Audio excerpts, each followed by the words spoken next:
and then respond to the data. And we knew last year we were inconsistent. Had a lot of amazing guys do really special things for us. There's a lot of times we made kicks that just gave us a chance to be in that football game. And then we missed some. Had some really good punts that allowed the field position to flip. Then we had some that weren't so good. So just like you, I look at the things that maybe we're not as inconsistent with and do everything we can to fix it. I'm not saying it's fixed, right? And this isn't about just taking a piece of bubble gum and putting it in a hole in a boat, right? This is about the ability to have it sustainable over a long period of time. But I think that Trickett has won the job in the kicking department, and I've let the other kickers know that. And what I loved about that was everybody responded very well. They saw it, they understood it, they knew the competition was open and fair, and it was there for the taking. But they all support each other. Talk about competing with each other. Every conversation I had with one of the kickers and specialists was like, yeah, I see it, coach. Listen, I'll be here if you need me. And just all together. And Crawford, I think, has gotten a lot better in the punt game. It was his first year in America, let alone punting. So, again, that's not an excuse. It's just I understand what those bumps are going to be, but it doesn't mean you just, jump ship. You find a way to be able to make it better and over time and be patient, and hopefully you should be able to get a result after that. So I like where we are in the kicking game. I like the experience we have on the coverage teams and the return teams, but we'll find that as the data continues to show. But that's where we are in the kicking game. We'll finish with Chip Scoggins. Hey, PJ, when you have one of the best running backs in the country who loves being a workout horse and probably wants the ball as much as possible, how do you balance, wanting him to have the ball a lot versus the wear and tear factor? Yeah, well, first of all, he's a competitor, right? And when we play games, our job is to get him to a game really healthy and let him rip. You get him conditioned, you practice him, you get him in a position where, when it's race day, you race, you go, right? And you do what's needed to win football games. We're going to do everything we can to have a really good rotation with the running backs. But I do know this, Mo's an incredible competitor, and it's all about transparency, Chip. It's about when I look in his eyes, is he giving me the truth about how he truly feels, right? And does he need a sub? Or are you just staying in there to be, not selfish, but stingy and, I just want to be in, I just want the ball? Or do you know at this moment your teammate can make the team better and you need a sub? I think that's going to be on Mo, as well as Coach Burns, myself, to be able to rotate and have a healthy rotation, because the other guys are really talented. It's not just to give Mo a break. The others have very, very specific skill sets that make our offense better. So it's having the ability to get those guys in and do what they do well too. And it's like a pitcher that you can't just throw fastballs. Eventually it'll catch up to you when it catches up to you. You've got to be able to have a fastball. You got to have a changeup. You got to have a slider. You have a curveball. You got some type of knuckle curve in there. That's a kind of a specialty pitch, strikeout pitch. You throw it in there. Same thing with running backs. And you'd like to have one that can do it all. But sooner or later, when you get to the later innings, you got to have some pitchers to come in and relieve that guy. Not only that, you don't pitch the same guy the next day. So there's a lot that goes into that. We're going to do what it takes to find a way to win every single football game, right? And I know Mo understands that. Mo wants that. But I know that his partners in the running back room are right there with him. Awesome. Thank you, Coach. Yeah, appreciate it, everybody. See you on Thursday. Row the boat, Sky Go Gophers. Thanks for your time. We do have Tanner Morgan back there. All right, excited for the season opener here coming up on Thursday night at Huntington Bank Stadium, 7 p.m. Look forward to it. So with that, I'm sure you got a lot of questions, so we'll go right to them. When you watched Ohio State's film, how much can you take of it from last year, considering it's a brand new year, and what are your takeaways from watching it? Well, I think you just go back and what Coach Day has done and the proof that he's had. He's 15-0 in the Big Ten. He's a really good football coach. They're in the college football playoff last year and a national championship. They're a really good football team. A lot of returning starters. They've lost some guys, but they're a team that reloads. They don't rebuild. Very talented guys that are coming in and playing. So at every position, they have depth, they have experience. They've got guys that are really, really talented. But again, they're a really good football team. I think everybody knows that. I think that's well documented and well deserved. We've got to be the best team we can be on Thursday night. That's where my focus lays, and that's what we'll continue to focus on. How much different is the preparation for a week one game when you maybe don't know the type of wrinkles you're going to see? Is it more in-game prep, in-game adjustments? Yeah, I think every year you go into something with, week one, whether it's a new coaching staff or new coordinators, a new team, coming off a pandemic, there's a lot of different things that come into this. So, but that's part of what contingency plans are for. That's what being able to adjust on the fly is for. But we've prepared a lot from what we've seen. I'm sure they've done the same thing. But now we got to go out there and play and have game one. You can't find out how good you are until you play game one, right? And find out information and data. And that's what game one's all about. It's about, us. We talk about the people, the vision, and the process. That's happening. And then after game one, we'll have data, and then we'll respond to that data and just continue to go into game two. So, Coach, Ohio State has a lot of turnover on their defense, but like everybody says, they don't rebuild, they reload. So what are you looking to exploit on their defense, and what you're most excited to about their defense that you can exploit, and what are you kind of worried about with guys like Haskell, Carrot, and some of their guys on their defensive line? Yeah, it's a good question. In terms of what we're willing to exploit, I wouldn't tell you any of that. Yeah. That's what the game plans are for. But we want to be able to take what the defense gives us, and we know we have to be a very balanced offense this year, and we've got to be able to stop the run on defense and be very aggressive in the secondary and make plays and get the ball taken away. But it all goes back to our 78%, right? We talk about the turnover margin. We talk about being really good tacklers and breaking tackles, and we've got to be able to find a way to limit explosive plays and create explosive plays. So that's what we're going to do no matter who we play. That's going to be our whole vision of what we want this football team to look like, and find a way to win games when we can. But we've got to be the best team we possibly could be Thursday night. That's what we're preparing to do, and that's where our focus is. Hey, PJ, when you look at the experience that this team has and the number of guys that have played a lot of football together, when you talk to Tanner and your senior core, do you get a sense that they understand maybe how unique this opportunity is for them? You know what? That's a great question. It's pretty in-depth right there, because I think this team is the most connected team I've been around for a long time. If not the most connected team, it's in the top two for sure. And we had a thing, I won't share it with you, but the kind of end training camp, and our players got up there and said how they felt about this particular team. And I haven't had a team talk about a team like that as individuals and as players on that team like this team did. They're a very connected team. They're very together. They're grateful for their opportunities every single day. They want to form an identity as their only 2021 team. This is the only 2021 team there will be, right? And they got to form their own identity for that. And they focused on all the right things. They focused on the process. They focused on the work. They focused on the culture. They focused on each other. And that was the whole main vision of what we wanted to do going into January. I give them a lot of credit, eliminating as many external distractions as possible, and really highlighting and emphasizing the internal voice. That can be personally, or that can be together as a team. But it's fun to coach this team, Chip, because when you talk to them, right, you're on 500, 600 level coaching and teaching, when you can also teach a simple 100 and go back to it. But they know exactly what you're talking about. The language is there. Everybody understands each other. People's strengths and weaknesses. That they're going to be challenged every single day, no matter if it's Tanner or Mohammed or, Bucky Irving. So they want to be coached. They want to get better. And that's fun. What the results may be at the end of the year, we'll find that out. But for them, that's really fun to be around a team like that, because I think it makes everybody else better. How much of the first part of what you talked about with this team being this connected is maybe a product of what they all went through last year? Yeah, another great question. I said, last year is that we were going to handle a lot of certain things, maybe more important than football. And, well, not more, maybe it is more important than football. But we were going to handle those things first. And I told a lot of you, and I was very open with how we handled last year.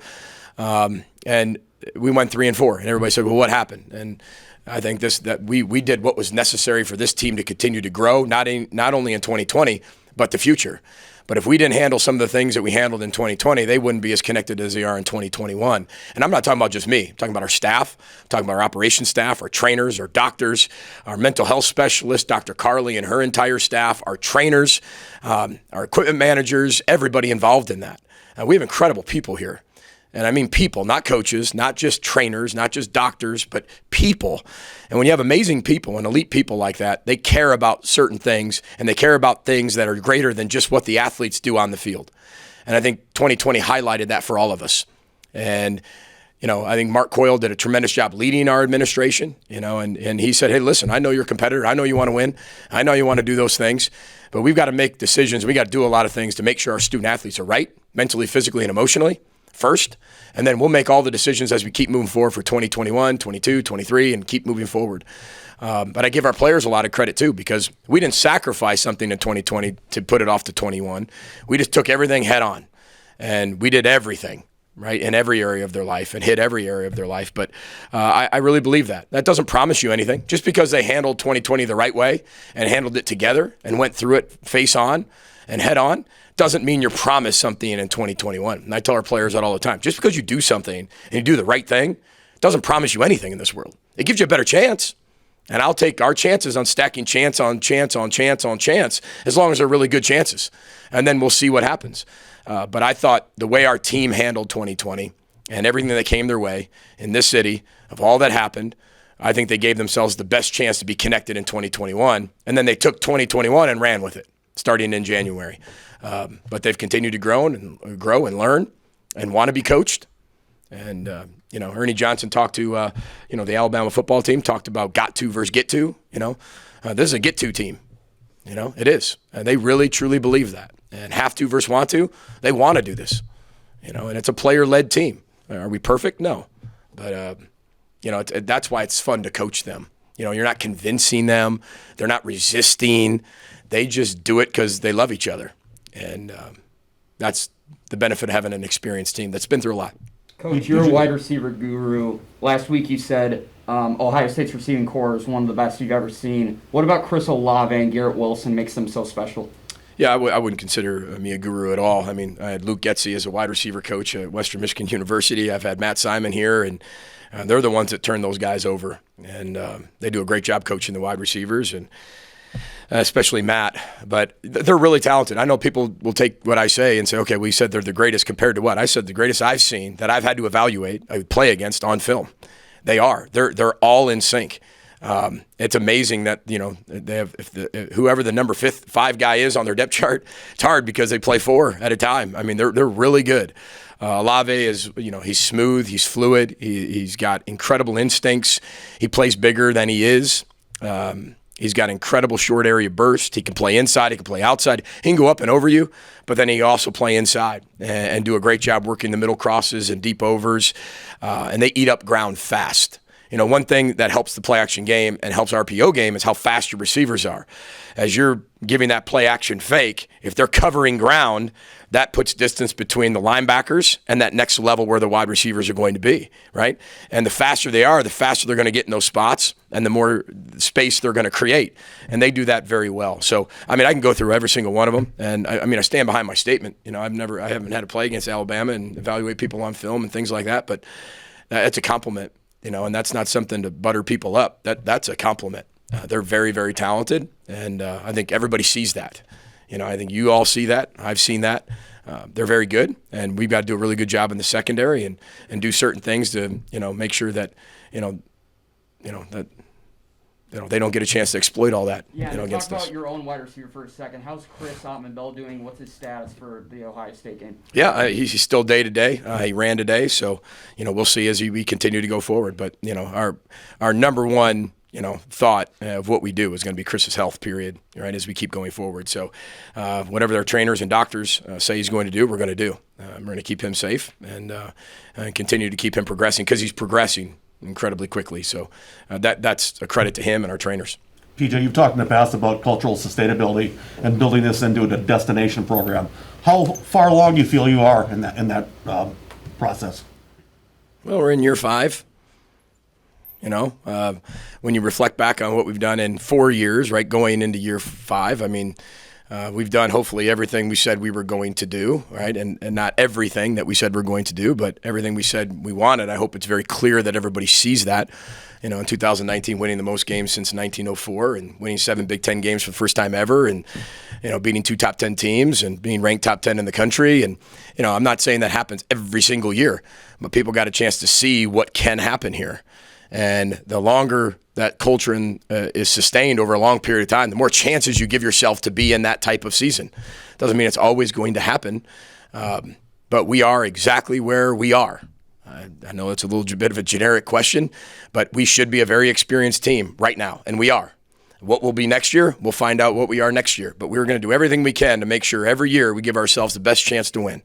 With the transfer portal, with recruiting, with development of players in-house, filling depth as people leave early, right? There's a lot of people leaving early coming up. Not only that, last year losing Rashad Bateman early. We've got to prepare for those types of things as we keep moving forward. But I look at the whole program academically, the highest GPA in the history of the program. Right? I think, socially, hopefully our players are representing themselves in a first-class fashion, and our community is really proud of our players. They're not perfect, but hopefully everybody sees them as a positive contributor to society. every single day. Spiritually, our players are, serving and giving in our community and rowing the boat and being everywhere they possibly can be that, COVID allows us to. And they're really making themselves about other people instead of themselves, making their life about that. And then athletically, we'll see where we are this year. We're coming off a pandemic where you have 30-plus players out a game and a lot of things outside your control. And I just loved how hard our players played. So I know that everybody looks at the record last year, but I consider it a success by how many young guys got jobs done in our conference and how hard that was. But you guys look at the record part and say what happened, and we were 2 games away in overtime from being 5-2, and your narrative would maybe be a little bit different, respectively, right? And you all have a job to do, but so do we. But I really like where we're at. This is not a end-all, be-all. This is just constantly evolving. Programs constantly evolving, and the programs that have had a lot of success in our league do really well. Sometimes they have down years, sometimes they have high years, ups and downs, and that's just part of success. Northwestern's won the league, right, last 2 or 3 years in the West Division. And it took them a lot of years to get to that point. So I'm not saying that will happen to us. It's just that's what that cultural sustainability does with the programs similar to that in our conference. So I like where we are. I like this team. We're in the first year of our 2021 season. It's the only year for the 2021 season. But hopefully everything else shows the growth of the football team and program in every area. One or two more for Coach? PJ, when you look at special teams, you've often talked about needing to be more consistent in those phases. Have you seen that in camp, and do you have a number one kicker at this point? Yeah, we do. I will say this to answer your first part of your question, the consistency on special teams. I think there's been years we have been really consistent. Maybe we've just been good on special teams, but we weren't any good on offense and defense, right? And then when maybe we've been on, I think 2019 we were pretty consistent in a lot of different areas. And it's not just kicking and punting, right? It's the coverage. It's kickoff coverage. It's kickoff return average. I think we led the country in punt return. I think was it punt return or a few years back? So you can go back and forth. Now, we all remember what it was, right, over the last year or two, and we've been inconsistent. But I feel like we went out. Our job is to see what the results are.